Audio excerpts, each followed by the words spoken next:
National education policy 2020 जो है उसके बारे में देख लेते हैं। देखिए, हमने काफ़ी सारी खामियां जो है वो देखी थी। हमने ओवर द टाइम पीरियड जब हम यहाँ पर एनालिसिस कर रहे हैं तो हमारे एजुकेशन सिस्टम में कौन कौन सी खामियां हमने देखी। सबसे पहली खामी तो ये थी कि जो पैसा है सरकार ज़्यादा इस पर खर्च नहीं करती है, ज़्यादा इन्वेस्ट नहीं करती है। तो जो पैसा है, ठीक है, उससे रिलेटेड हमने जो प्रॉब्लम्स है वो देखे थे। दूसरी प्रॉब्लम हमने देखी थी, जैसा मैं हमेशा कहता था कि आप हिंदी जो वीडियोस है प्रीफर कर रहे हो, अगर आपको हिंदी अच्छी तरीके से समझ में आती है रादर देन इंग्लिश वीडियोस। वो क्यों? वो इसलिए क्योंकि आपको समझने में आसानी जाती है। अब यहाँ पर क्या होता है, जो बच्चे हैं, बच्चे कब पढ़ पाएंगे? जब उनके अंदर इंटरेस्ट डेवलप होगा। इंटरेस्ट डेवलप होने के लिए क्या चाहिए होता है कि उनको जो समझ में आए वो लैंग्वेज में हम समझाएं, है ना। ये हमें हमेशा मैं कहता था कि जो बच्चे हैं, जो स्कूल गोइंग स्टूडेंट्स हैं, जो छोटे बच्चे हैं, उनको हम अगर उनकी लैंग्वेज जो समझ में नहीं आती उसमें समझाएंगे तो कभी इंटरेस्ट डेवलप होगा ही नहीं। मैं ज्योग्राफी आपको जो एमएम एकेडमी में पढ़ा रहा हूँ, हिस्ट्री जो मैंने पढ़ाया है, वो किस ढंग से पढ़ा रहा हूँ जिससे कि आपका इंटरेस्ट डेवलप हो जाए, है ना। जैसे मैंने पॉलिटी की भी सीरीज ली है, इंटरेस्ट डेवलप हो जाए, तो वही मैं यहाँ पर करने की कोशिश करता हूँ। तो यहाँ पर इंटरेस्ट डेवलप होना जरूरी है। जब इंटरेस्ट डेवलप हो जाएगा आप वो चीज़ कभी नहीं भूलोगे। मतलब आप सिर्फ नॉलेज के पीछे नहीं, एक इमेजिनेशन के पीछे भागोगे। इमेजिनेशन के पीछे जब आप भागते हो तो वो रियल इंटेलिजेंस है। तो इसीलिए यहाँ पर बेसिकली होता क्या है, यहाँ पर यह होता है कि जब हम इंटेलिजेंस के पीछे जा रहे हैं, लेकिन जो बच्चे हैं उनको जाने को ही नहीं मिल रहा है। क्यों जाने को नहीं मिल रहा है? उसके पीछे का कारण ये है कि जो लैंग्वेज है वो इंग्लिश उन पर थोपी जाती है। उनको समझ में नहीं आता है। उनकी मदर टंग, मतलब घर पर वो बोल रहे हैं हिंदी, लेकिन उनको स्कूल में इंग्लिश में पढ़ाया जा रहा है, इंग्लिश में बात करो, इंग्लिश में ये करो। समझ में नहीं आ रहा है, कुछ घुस ही नहीं रहा है भेजे में, तो क्या करेंगे? इंटरेस्ट जो है चला जाएगा, क्योंकि मार्क्स नहीं मिलेंगे तो इंटरेस्ट अपने आप चला जाएगा। तो दूसरा था जो लैंग्वेज है, उसके ऊपर हमने एक प्रॉब्लम जो है वो देखा था। तीसरी चीज जो हमने देखी थी ओवर द टाइम पीरियड, जितने भी आर्टिकल्स हमने देखे हैं या फिर जो मैंने आपको बताया एक्स्ट्रा इन्फॉर्मेशन के तौर पर, तीसरी चीज जो हमने देखी थी वो ये थी कि हमारा जो स्ट्रक्चर है ना, वो काफी ज्यादा रट्टा मारो टाइप का है। रट्टा मारो रट्टा मारो, कौन कितना अच्छा रट्टा मार सकता है उसके ऊपर बेस था, है ना। तो ये कुछ प्रॉब्लम्स जो है वो हमें देखने को मिल रहे थे। तो अब क्या इनके सॉल्यूशंस निकाले गए हैं? बिल्कुल सॉल्यूशन निकाले गए हैं। और एक चौथा तो वो खैर वो है ही, जो टीचर्स है वो अच्छी तरीके से नहीं पढ़ाते हैं, मन लगाकर नहीं पढ़ाते, वो एक था ही। तो इस तरीके से कुछ हमें प्रॉब्लम्स देखने को मिल रहे थे। अब यहाँ पर हम पैसे की बात करें तो अब यहाँ पर सरकार ने क्या बोला है कि 6% ऑफ जीडीपी जो है वो खर्च किया जाएगा। 6% ऑफ जीडीपी जो हमारी एजुकेशन सिस्टम है उस पर खर्च किया जाएगा। दूसरा यहाँ पर लैंग्वेज, लैंग्वेज के लिए भी बोला गया है कि अब मिनिमम 5th स्टैंडर्ड तक जो वर्नाकुलर लैंग्वेज है, रीजनल लैंग्वेज है, उसमें पढ़ाया जाएगा। उसी के साथ साथ यहाँ पर जो तीसरी चीज हमने देखी थी उसके लिए भी यहाँ पर सॉल्यूशंस लाए गए हैं जो हमें मतलब आगे हमें देखने को मिलेंगे। उसी के साथ साथ जो टीचर की ट्रेनिंग है उसके लिए भी कुछ यहाँ पर सॉल्यूशंस लाए गए हैं, वो भी हमें देखने को मिलेंगे। तो यहाँ पर क्या है, हम यहाँ पर बेसिकली देख क्या रहे हैं, हम यहाँ पर फैक्ट्स देख रहे हैं। ठीक है, हम यहाँ पर फैक्ट्स को समझने की कोशिश कर रहे हैं और उसी के साथ फीचर्स हम यहाँ पर देख रहे हैं, हम इसे एनालाइज नहीं कर रहे हैं। एनालिसिस तो हमें अभी काफी दिनों तक इस पर आर्टिकल चलने वाले हैं कि इसमें ये था, ये होना था, वो होना था, वो होना था, वो चलते रहेगा, वो हम देखते रहेंगे। लेकिन एट प्रेजेंट जो हम यहाँ पर देख रहे हैं वो क्या देख रहे हैं कि फीचर्स कौन कौन सी चीजें इसमें शामिल की गई है। ठीक है, तो यहाँ पर रिसेंटली क्या हुआ, यूनियन कैबिनेट जो है उन्होंने अप्रूव किया है न्यू नेशनल एजुकेशन पॉलिसी, ठीक है, 2020। और इसका एम क्या है? एम है कि यहाँ पर सेवरल चेंजेस जो इंडियन एजुकेशन सिस्टम में वो यहाँ पर किए जाए स्कूल से लेकर कॉलेज लेवल तक। तो यहाँ पर सभी तरफ से, मतलब स्कूल से लेकर तो कॉलेज लेवल तक चेंजेस हमें यहाँ पर देखने को मिल रहे हैं। और उसी के साथ ये एम क्या करता है? ये एम करता है कि इंडिया को एक ग्लोबल नॉलेज सुपर पावर जो है वो यहाँ पर बनाया जाए। क्योंकि सब कुछ डिपेंडेंट किस पे होता है? डिपेंडेंट होता है हमारे एजुकेशन सिस्टम पर। एजुकेशन सिस्टम कैसी है उस पर निर्भर करता है। आप बहुत सारी कंट्रीज देख लो, एजुकेशन पर बहुत ज्यादा खर्च करती है। और ये हमारी ही यहाँ पर कमी रही है। हमें यहाँ पर कोई सरकार को दोष नहीं देना है, किसी भी सरकार को दोष नहीं देना है कि वो एजुकेशन पर खर्च नहीं करते थे। किसी भी सरकार को दोष नहीं देना है कि वो हेल्थ फैसिलिटीज पर खर्च नहीं करते थे। गलती किसकी है? गलती हमारी है। हम उन्हें जाति के नाम पर वोट देने के लिए तैयार थे, हम उन्हें बाकी जो चीजें हैं कम्युनलिज्म के नाम पर वोट देने के लिए तैयार थे। तो फिर वो लोग बात किस चीज की करेंगे? सामने वाले जो लोग हैं, जो वोट देने वाले हैं, अगर उनको हेल्थ से रिलेटेड चीजें सुनने में, एजुकेशन से रिलेटेड चीजें सुनने में अगर इंटरेस्ट ही नहीं है, उस पर वो वोट नहीं देने वाले, तो वो क्यों करेंगे? आज हमने ये करना चाहिए कि अगर आगे भी यही चीज चलती रही ना कि जो पॉलिटिशियंस से अगर एजुकेशन हेल्थ की बात ना करे, तो इसका मतलब है कि हम आज भी नहीं सुधरे हैं। तो इसीलिए सुधरने की बहुत ज्यादा जरूरत है। तो यहाँ पर जब हम देखते हैं एजुकेशन, तो यहाँ पर बात की जा रही है कि ज्यादा हम यहाँ पर सुपर पावर बनाएंगे एजुकेशन के थ्रू। और एक मेजर चेंज जो हमें यहाँ पर देखने को मिल रहा है कि ministry of human resource development जो है, जिसे एचआरडी मिनिस्ट्री जो है वो कहा जाता है, तो अब इसका भी नाम यहाँ पर चेंज किया जा रहा है। इसका नाम यहाँ पर क्या किया जा रहा है, मिनिस्ट्री ऑफ एजुकेशन। मतलब अब यहाँ पर क्या हो रहा है कि हमें देखने को मिल रहा है कि सीरियसनेस आ चुकी है कि एजुकेशन ये एक इंपॉर्टेंट हमारा एक पिलर जो है वो देखने को मिलता है, और एजुकेशन पर अब बहुत सीरियसली सरकार देखेगी। मिनिस्ट्री का नाम यहाँ पर चेंज कर दिया गया, मिनिस्ट्री ऑफ एजुकेशन। अब यहाँ पर नेशनल एजुकेशन पॉलिसी जो है क्लियर की गई कैबिनेट के द्वारा। Only the third major change यहाँ पर हमें देखने को मिल रहा है, फ्रेमवर्क। मतलब क्या है कि अब तक सिर्फ 3 हमें एजुकेशन पॉलिसी देखने को मिली है। पहली दो कब आई थी, पहली आई थी 1968 में, और फिर उसके बाद इसको रिवर्स कर दो 86 में, 1986 में। ये 2 हमें एजुकेशन पॉलिसी देखने को मिली थी, और उसके बाद सीधे अभी 2020 में आई है। मतलब समझ लीजिए ऑलमोस्ट 34 ईयर्स के बाद हमें पॉलिसी जो है वो देखने को मिल रही है। ठीक है, अब यहाँ पर फीचर हम जान लेते हैं। तो सबसे पहले हमने इसको डिवाइड किया हुआ है, स्कूल, फिर हायर एजुकेशन, फिर उसके बाद बाकी जो चेंजेस हमें देखने को मिल रहे हैं। तो सबसे पहले स्कूल की जब हम बात करते हैं, तो इसमें क्या किया गया है, universalization education of pre school to secondary level. ठीक है, 100% ग्रॉस एनरोलमेंट रेशियो जो है वो लाया जाएगा स्कूल एजुकेशन में 2030 तक। मतलब बेसिकली यहाँ पर क्या किया जा रहा है, यूनिवर्सलाइजेशन किया जा रहा है, और कहाँ से, प्री स्कूल से सेकेंडरी लेवल तक। मतलब अब तक अगर हम देखें तो जो हमारी जो भी फंडामेंटल राइट्स भी मिले हुए हैं, 6 to 14 ईयर्स मिले हुए हैं, 6 to 14 ईयर्स, राइट। मतलब क्या है कि मतलब जो बच्चा है वो जब फर्स्ट स्टैंडर्ड में जाएगा तब से उसको अधिकार है। यहाँ पर प्री स्कूलिंग की कभी बात की ही नहीं गई थी, प्री स्कूलिंग की कभी सीरियसली लिया ही नहीं गया था। लेकिन प्री स्कूलिंग भी जरूरी है ना। हम सीधा जो स्कूबा डाइविंग बोलिए, या फिर स्काई डाइविंग बोलिए, या फिर स्विमिंग बोलिए, हम सीधा जाकर उड़ी मारकर तैरना शुरू कर देते हैं क्या स्विमिंग के लिए? हम वहां पर पहले कुछ ट्रेनिंग लेते हैं कि जिससे हमारा मेंटेलिटी, साइकोलॉजिकली हम वो डेवलप हो जाए कि हमें स्विमिंग करना है। हमें फिजिकली जो चीजें चाहिए होती है वो वहां पर मिल जाए जिससे कि हमें स्विमिंग आए, तब जाकर हम स्विमिंग करेंगे। लेकिन यहाँ पर क्या हो रहा था कि फोकस किया जाता, हाँ चलो पहली में डाल दो, पहली पहली थैली से निकलाने की पहली में डाल दो। ऐसा नहीं होता है यार। तो इसीलिए यहाँ पर अब क्या किया जा रहा है, प्री स्कूल जो है उसके बारे में भी यहाँ पर देखा जा रहा है, और वो भी 100% gross enrolment ratio. Gross enrolment ratio मतलब क्या है, कितने बच्चे स्कूल में आए हैं, उसे कहा जाता है school enrolment ratio, gross enrolment.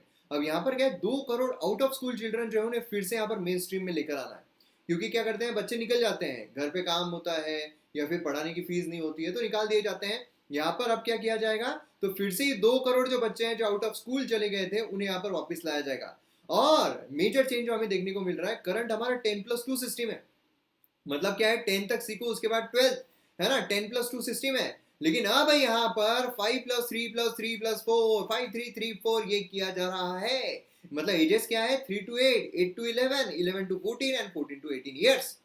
मतलब समझ लीजिए यहाँ पर क्या हो रहा है, अब 3 साल का जब बच्चा हो रहा है वहीं से अब उसको यहाँ पर जो ट्रेनिंग है वो प्रोवाइड की जाएगी स्कूल की। स्कूल में जाने की भी ट्रेनिंग होनी चाहिए, वही चीज यहाँ पर प्रोवाइड की जाने वाली। 3 से 8 पहला है, 8 से 11, फिर 11 से 14, फिर 14 से 18। इस तरीके से पूरी 12वीं तक की उसकी पढ़ाई जो है वो हमें इस तरीके से देखने को मिलेगी।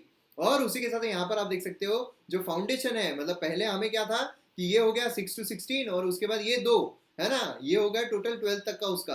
अब यहाँ पर क्या किया गया है, अब यहाँ पर पहला फाउंडेशन स्टेज रहेगा जो प्री स्कूलिंग का रहेगा। इसमें क्या होगा, activity based learning, multi level जो प्ले हैं वो हमें देखने को मिलेंगे। फिर बच्चा जो है अब वो स्कूल में जाने के लिए तैयार हो गया, इंस्टीट्यूशन में जाने के लिए तैयार हो गया है।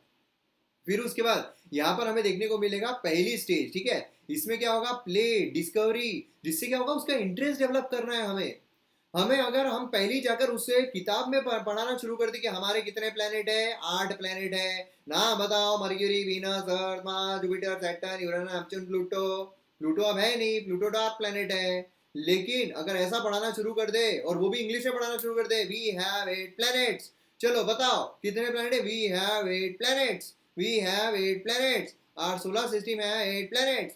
ये रट्टा मारते रहेगा वो, है ना। क्यों रट्टा क्यों मारेगा, एग्जाम में लिखना है, एग्जाम में मार्क्स मिलेंगे, नहीं तो फिर सोसाइटी जज करेगी कि भैया तुम्हारा बच्चा तो बुद्धू है ना। तो ये चीज हमें यहाँ पर देखने को मिल रही है। तो अब क्या होगा, प्ले, डिस्कवरी, मतलब अब क्या हो सकता है यहाँ पर करने के लिए स्कूल में कितना कर सकते हैं, एक पूरा साइंस ओरिएंटेड पूरी क्लासरूम लगा सकते हैं। वहां पर जाएंगे, साइंस पूरे यहाँ पर, मतलब साइंस बोलिए, जो ज्योग्राफी बोलिए, कि हमारे प्लेनेट जो ऐसे लटके हुए हैं उनको देखकर और अच्छी तरीके से दिखेगा कि अच्छा ये सन है, सन के यहाँ पर पास में मर्क्यूरी है। अच्छा, फिर इसमें बहुत सारे इंटरेस्टिंग क्वेश्चंस आते हैं जो मैंने कवर किए हुए हैं एमएम एकेडमी ऐप पर, जो ज्योग्राफी का मैं लेक्चर ले रहा हूँ। जैसे कि वीनस जो है वो इतना शाइन क्यों करता है, उसके पीछे का क्या कारण है।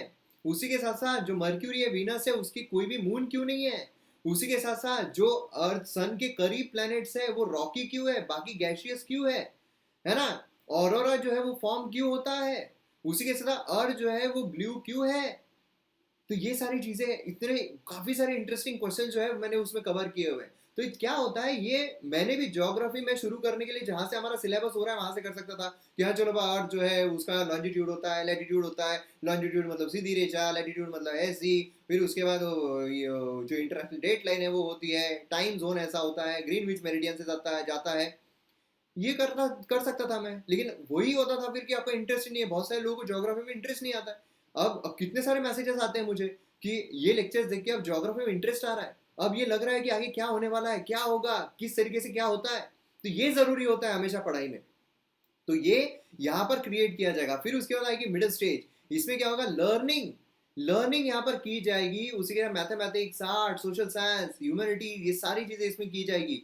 फिर उसके बाद आएगी सेकेंडरी स्टेज, जिसमें मल्टी डिसिप्लिनरी स्टडी रहेगी। नहीं तो क्या होता है, अब एट प्रेजेंट अगर आप देखो तो एक पर्टिकुलर चीज होती है कि अगर आपको ये पढ़ाई करना है तो यही आपको पढ़ाया जा रहा है। लेकिन अब क्या होगा, उसे एक ह्यूमन बनाया जाएगा। मतलब कि अब अगर मैं एक हाइपोथेटिकल एक यूनिवर्सिटी लेवल का एक एग्जांपल बता रहा हूँ कि फॉर एग्जांपल अगर कोई इंजीनियरिंग कर रहा है तो सिर्फ इंजीनियरिंग उसको मिल रही है, लेकिन अब इसके साथ साथ उसको साइकोलॉजी भी अगर दे दी जाए, थोड़ा पॉलिटिकल भी दे दिया जाए, तो ये क्या होगा, एक सभी तरफ से वो एक हेल्दी इंसान बनेगा, है ना। तो यहाँ पर स्कूल में भी वही किया जा रहा है कि वहाँ पर मल्टी डिसिप्लिनरी चीजें हैं वो यहाँ पर हमें देखने को मिलने वाली है। ठीक है। तो अब यहाँ पर आप देख सकते हो कि क्लास 10-12 बोर्ड एग्जामिनेशन जो है वो यहाँ पर इजियर बनाए जाएंगे। और कितनी इजी बनाएंगे यार, 100% 99% मार्क्स मिल रहे हैं। मतलब मेरी खुद की बहन को, जो मेरी सगी बहन है, अभी उसका कल ही रिजल्ट लगा है, उसको 99.2% मिले हैं। 99.2% मतलब ठीक है, मार्क अच्छे मिले हैं, मार्क किसी चीज में कटे नहीं है, लैंग्वेज में भी नहीं कट कर रहे हैं, कहीं कुछ कट नहीं कर रहे हैं, लेकिन फिर भी और कितना इजी बनाएंगे फिर बच्चे। फिर हर बच्चा जो है वो 100%, फिर ये जो बार है वो सेट हो जाएगा 100% का। 100%। तो मतलब मुझे पर्सनली ऐसा लगता है कि इजियर बनाने के बजाय थोड़ा डायनेमिक बनाना चाहिए था। डायनेमिक कैसा वो हम आगे देखेंगे, क्योंकि वो मैं जो पर्सनल चैनल है उस पर शेयर कर दूंगा ये चीज़। तो यहाँ पर क्या है, बेसिकली इजियर बोलने के बजाय करना क्या चाह रहे हैं कि अब यहाँ पर जो बच्चे सिर्फ फैक्ट्स मेमोराइज करते थे, ठीक है, फैक्ट्स मेमोराइज करते थे, तो अब इनको क्या किया जा रहा है कि थोड़ा और ज़्यादा कॉम्पिटेंसी यहाँ पर लाई जा रही है। जैसे कि मेरी जो बहन है वो जब हिस्ट्री पहले पढ़ रही थी, ज्योग्राफी पढ़ रही थी, उसको इंटरेस्ट ही नहीं आ रहा था कि याद ही करना पड़ता है, हिस्ट्री ज्योग्राफी कितना बोरिंग है। लेकिन फिर मैंने उसको जब पढ़ाया, फिर उसका इंटरेस्ट डेवलप हुआ। अब उसका ऐसा है कि बहुत सारी जो चीज़ें हैं जो पेपर में आती है, जो मतलब एमपीएससी की जो पेपर्स हो जाते हैं या फिर यूपीएससी का पेपर हो जाता है, उसके बहुत सारी चीज़ें अभी वो सॉल्व कर लेती है, क्योंकि उसके कॉन्सेप्ट वैसे क्लियर हो चुके हैं। तो इस तरीके से यहाँ पर क्या होता है कि जब हम उसमें इंटरेस्ट डेवलप करते हैं तो अपने आप कॉन्सेप्ट क्लियर होते हैं, अपने आप हमें लगता है कि क्यों। जैसे मैंने आपको पहले ही बताया है कि व्हाट, ये करना आसान है लेकिन ये रिटर्न नहीं करता है जब तक इसके पीछे हम वाई ना लगाए। तो वाई लगाना बहुत जरूरी है। अब यहाँ पर आप देखिए जो स्कूल गवर्नेंस है ये यहाँ पर चेंज किया जाएगा, नए एक्रीडेशन फ्रेमवर्क यहाँ पर लाए जाएंगे कि मतलब आप स्टैंडर्ड जो है किस तरह सेट किए जा रहे हैं। अभी कोई आता है देखने के लिए, हाँ कैसे स्कूल है, हाँ हाँ अरे चलो चाय पीने चलो, प्रिंसिपल के साथ चाय पीने चला गया, फिर उसके बाद बोले कि और क्या चल रहा है स्कूल में, सब सही है सब सही है, ये लो थोड़ा सा लिफाफा रख दिया उसके सामने, तो वो हो गया, है ना। कोई स्टैंडर्ड, यहाँ पर अब स्टैंडर्ड फ्रेमवर्क यहाँ पर चेंज किया जाएगा। बोथ पब्लिक और प्राइवेट स्कूल जो है दोनों के यहाँ पर अब रेगुलेट किए जाएंगे। और उसी के साथ साथ यहाँ पर एम्फेसिस जो है फाउंडेशनल लिटरेसी, न्यूमर्सी, इसके लिए भी दिया जाएगा। और वोकेशनल एजुकेशन जो है ये क्लास 6 से स्टार्ट हो जाएगा विद इंटर्नशिप। ये भी एक पॉइंट काफी ज्यादा इंपॉर्टेंट है। उसी के साथ टीचिंग जो है ग्रेड 5 तक वो मदर टंग में रीजनल लैंग्वेज में रहेगी, सबसे इंपॉर्टेंट। ये देखकर मुझे बहुत बड़ी खुशी हुई, बहुत ही ज्यादा खुशी हुई। मतलब ये एक सबसे इंपॉर्टेंट चीज है, जो फोबिया है ना हमारे देश में इंग्लिश का, ये फोबिया निकलने को ना, क्या बहुत ही बेकार फोबिया है। मतलब जो ऐसा जज करता होगा ना इंग्लिश आती है क्या नहीं, कैसे बोलता है, उससे अगर कोई जज कर रहा होगा तो उससे मंद बुद्धि इंसान कोई नहीं है। यहाँ पर नो लैंग्वेज जो है वो इम्पोज की जाएगी किसी भी स्टूडेंट्स पर। असेसमेंट रिफॉर्म जो है वो किया जाएगा पूरी तरीके से। और बच्चों की जो प्रोग्रेस है वो भी यहाँ पर आउटकम ओरिएंटेड ली जाएगी। मतलब क्या है कि आउटकम कैसा आ रहा है बच्चों का, उस पर यहाँ पर किया जाएगा। 2030 तक मिनिमम डिग्री क्वालिफिकेशन जो है टीचिंग की, वो भी यहाँ पर 4 ईयर इंटीग्रेटेड बीएड डिग्री जो है वो की जाएगी। तो अब यहाँ पर जो क्वालिफिकेशन है पढ़ाने के लिए वो भी यहाँ पर चेंज किया गया है। उसी के साथ यहाँ पर जो एनसीईआरटी ये सब जो वो भी यहाँ पर ये किए जाएंगे। उसी के साथ हायर एजुकेशन की जब हम बात करते हैं तो उसमें हमें देखने को मिलता है ग्रॉस एनरोलमेंट रेशियो जो हायर एजुकेशन में वो रेज किया जाएगा 50% बाय 2035 तक।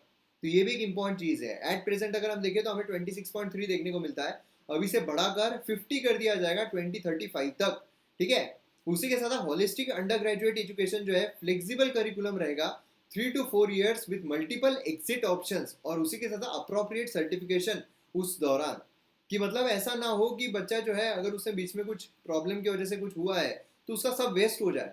नहीं तो आजकल क्या होता है, आजकल अगर कोई फर्स्ट ईयर किसी ने कोई ग्रेजुएशन का किया, सेकेंड ईयर में अगर छोड़ना पड़ रहा है तो मतलब क्या है कि वो 12th पास या फिर 10th पास इस तरीके से ही हमें देखने को मिलेगा। लेकिन थोड़ा यहाँ पर फ्लेक्सिबिलिटी जो है करिकुलम में वो यहाँ पर लाई गई है, मल्टीपल एग्जिट ऑप्शंस ये हमें यहाँ पर देखने को मिल रहे हैं। एमफिल कोर्स जो एमफिल कोर्स है कंप्लीटली यहाँ पर डिसकंटिन्यू हो जाएगा, ये भी एक इंपॉर्टेंट फीचर हमें देखने को मिल रहा है। ठीक है। और उसी के साथ एकेडमिक बैंक ऑफ क्रेडिट यहाँ पर स्टैब्लिश किया जाएगा जिससे कि ट्रांसफर ऑफ क्रेडिट हो सके।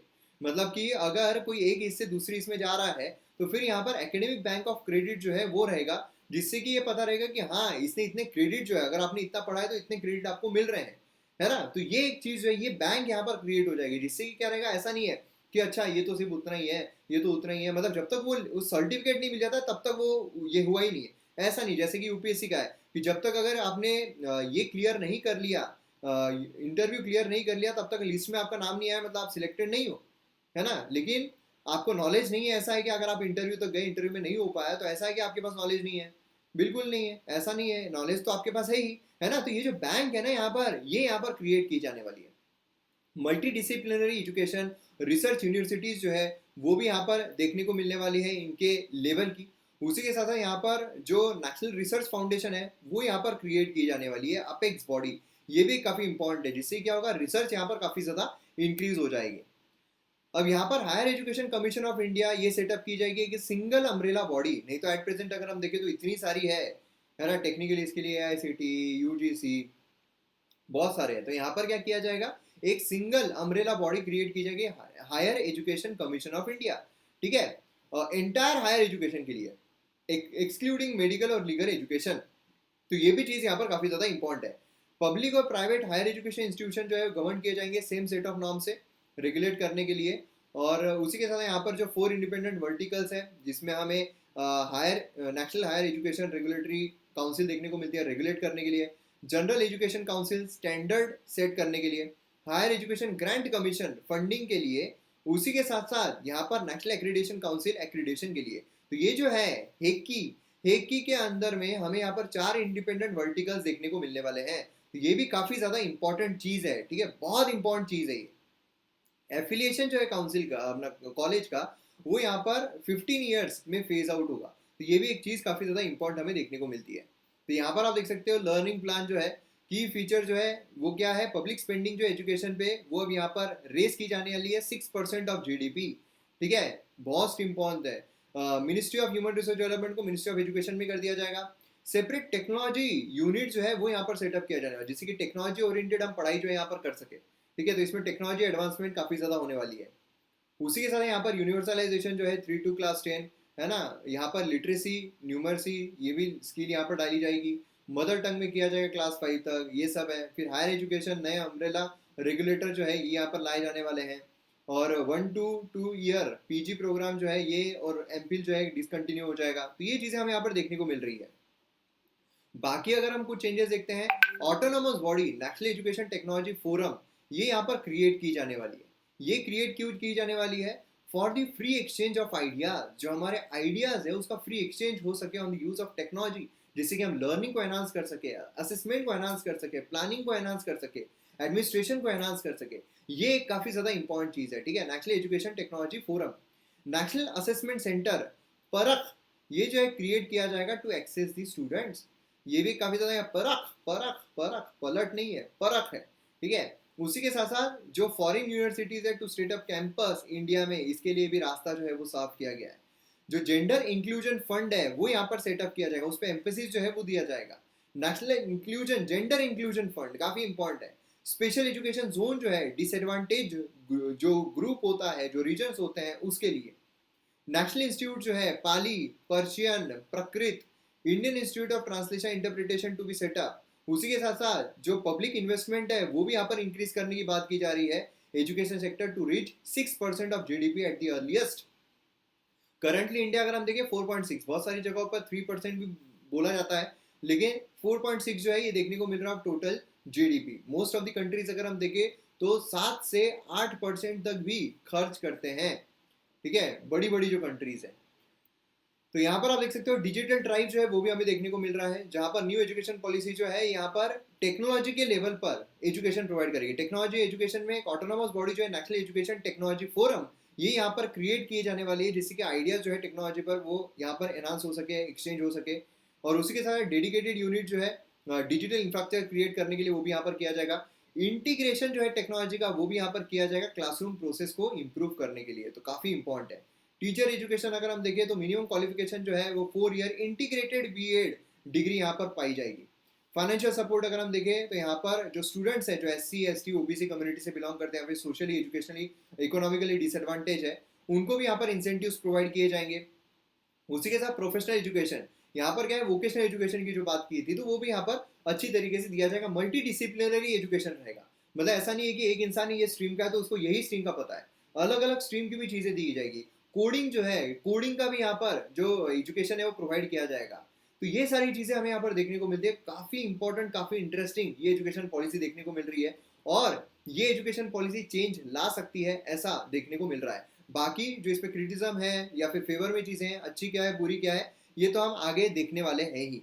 थोड़ा बहुत एनालिसिस अगर हम करें, ये एनालिसिस उस तरीके का नहीं है, थोड़ा बहुत एनालिसिस अगर हम करें तो ये इंक्लूसिव है, पार्टिसिपेटरी और होलिस्टिक अप्रोच हमें यहाँ पर देखने को मिल रहा है, ये यहाँ पर फैसिलिटेट किया जाएगा। ये प्रोग्रेसिव शिफ्ट है ना, मोर साइंटिफिक अप्रोच जो है उसकी तरफ। नहीं तो अब तक क्या है, ब्रिटिश काल से अगर देखा जाए तो सिर्फ यहाँ पर जो मार्क्स है वो लाने के लिए बच्चे पढ़ रहे हैं, या फिर एक लेबर जो है वो क्रिएट किया जा रहा है। लेबर क्रिएट नहीं करना है हमें यहाँ पर ह्यूमंस जो ब्रेन है उसको यहाँ पर डेवलप करना है, जिससे कि क्या हो, यहाँ पे बॉस बने, ना कि एम्प्लॉय बनने के लिए लोग पढ़ रहे हैं, ठीक है। ये चीज काफी ज्यादा इंपॉर्टेंट है। स्ट्रक्चर यहाँ पर दिया गया है जिससे कि जो बच्चे हैं सभी लेवल पर वो यहाँ पर अच्छा परफॉर्म कर सकते हैं। तो ये कुछ अच्छी चीजें हमें यहाँ पर देखने को मिल रही है, तो ये काफी इंपॉर्टेंट है। एग्जाम में आपको इस पर क्वेश्चन आ सकते हैं। कॉन्स्टिट्यूशनल प्रोविजन अगर हम देखें एजुकेशन के मामले में, पार्ट 4 जो है हमारा इंडियन कॉन्स्टिट्यूशन का, article 45, 39F, directive principle of state policy, वहां पर प्रोविजन था state funded as well as equitable और एक्सेसिबल एजुकेशन, हमने पॉलिटी में कवर किया हुआ है। 42nd अमेंडमेंट जो है कॉन्स्टिट्यूशन का 1976 में, वो एजुकेशन को मूव करना है from state to concurrent list. उसी के साथ यहाँ पर एजुकेशन पॉलिसी जो है सेंट्रल गवर्नमेंट के द्वारा प्रोवाइड करती है ब्रॉड डायरेक्शन, ठीक है। 86th अमेंडमेंट एक्ट जो था 2002 का, उसमें यहाँ पर राइट जो है, फंडामेंटल राइट यहाँ पर लाया गया अंडर आर्टिकल 21A, ये भी हमने कवर किया हुआ है। उसी के राइट टू एजुकेशन एक्ट जो है 2009 का, ये एम करता है प्राइमरी एजुकेशन जो सभी बच्चों को मिलना चाहिए 6 to 14 ईयर्स, है ना। उसी के साथ गवर्नमेंट इनिशिएटिव अगर हम देखें तो सर्व शिक्षा अभियान है, मिड डे मील स्कीम है जहाँ पर बच्चों को खाना दिया जाता है। तो ये सारी चीज़ें हैं, तो इस पर क्वेश्चन जो है वो पूछे जा सकते हैं।